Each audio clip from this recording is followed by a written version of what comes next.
کیونکہ اس کے اوپر آلریڈی 5 لاکھ کا قرضہ ہے. جی تو یہ پیسوں کو اگر قرضے میں سے منہا کیا جائے گا، یعنی ان پیسوں میں سے قرضے کو منہا کیا جائے گا تو کچھ بھی باقی نہیں رہے گا، وہ صاحب نصاب نہیں رہے گا.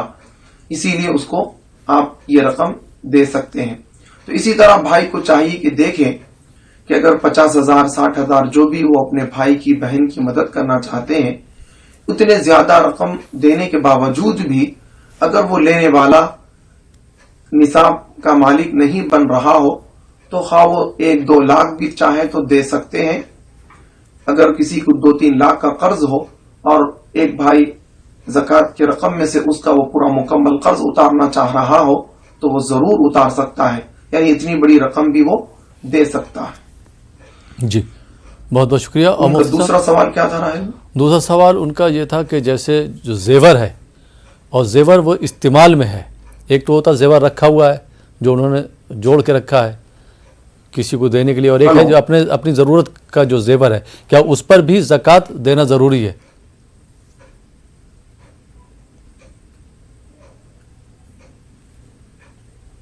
جی آواز نہیں آ رہی راہل بھائی. جی مفتی صاحب ان کا دوسرا سوال یہ تھا کہ جیسے ایک تو زیور انہوں نے جوڑ کے رکھا ہے اور ایک زیور جو وہ پہنتی ہیں، تو جیسے ہار ہے، بندے ہیں، کڑے ہیں، تو جو استعمال میں ہے زیور کیا اس پر بھی زکوٰۃ دینا ضروری ہے؟ جی جی جی جی محترم ناظرین کرام، اگر کسی کے پاس سونا، چاندی، مال تجارت اور کیش رقم اس کے پاس موجود ہو جی اور وہ حاجت اصلیات سے وہ مال زائدہ ہو اور اس پر سال بھی گزر جائے اور وہ مال نامی یعنی بڑھنے والا بھی ہو، تو ان تمام اموال پر زکوٰۃ واجب ہے، خواہ وہ استعمال میں ہو یا نہ ہو. یعنی سونا اور چاندی ایک ایسی چیز ہے، آپ اسے استعمال نہ بھی کریں، آپ اسے صرف الماری کی زینت بھی بنا دیں، تب بھی آپ پر اس چاندی اور اس سونے کی زکوٰۃ واجب ہے. اسی طرح کیش جو پیسہ ہے، اس کو بھی اگر آپ استعمال کیے بغیر کہیں پر بھی اٹھا کر سیف رکھ دیں اور اس کو کچھ بھی استعمال میں نہ لائیں اور اس پر سال گزر جائے تو تب بھی اس پر بھی زکوٰۃ واجب ہے. جی صرف زکوٰۃ استعمال کے گھروں پر، استعمال کے چیزوں پر، سواریوں پر زکوٰۃ واجب نہیں ہے. اگر ہم ان گھروں کو، اضافی گھروں کو اور ان اضافی برتنوں کو، ساز و سامان کو، اضافی سواریوں کو اور اضافی کپڑوں کو تجارت کی غرض سے اگر ہم نے لیے ہیں تو پھر وہ مال نامی ہوا، اس پر زکوٰۃ واجب ہوگی. لیکن میں نے صرف اپنے استعمال کے لیے لیا، میرا مقصد اس سے تجارت نہیں ہے، تو پھر وہ استعمال کی چیزوں میں شمار کیے جائیں گے، اس پر زکوٰۃ واجب نہیں ہوگی. جی بہت بہت شکریہ مفتی صاحب. اور ناظرین ہمارے ساتھ سلیم امروہی صاحب بھی جڑے ہیں اور نعت کی فرمائشیں بھی آ رہی ہیں. تو سلیم امروہی صاحب، میں آپ سے درخواست کروں گا کہ نعت کے 3 اشعار آپ ہمارے ناظرین کے لیے پیش کریں. بہار سے، دہلی سے اور موتیہاری سے بھی نعت کی فرمائش آئی ہے، تو آپ جو ہے ہمارے ناظرین کے لیے نعت پیش کریں. جی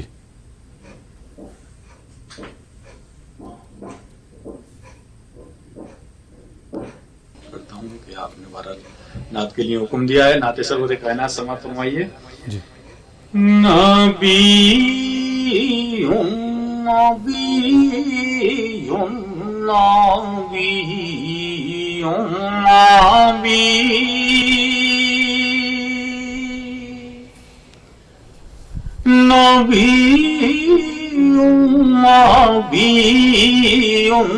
نبی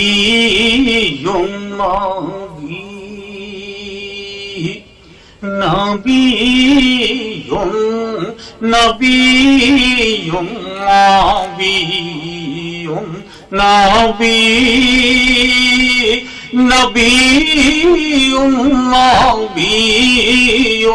نبی نبی وہ خیر البشر نازش رہباری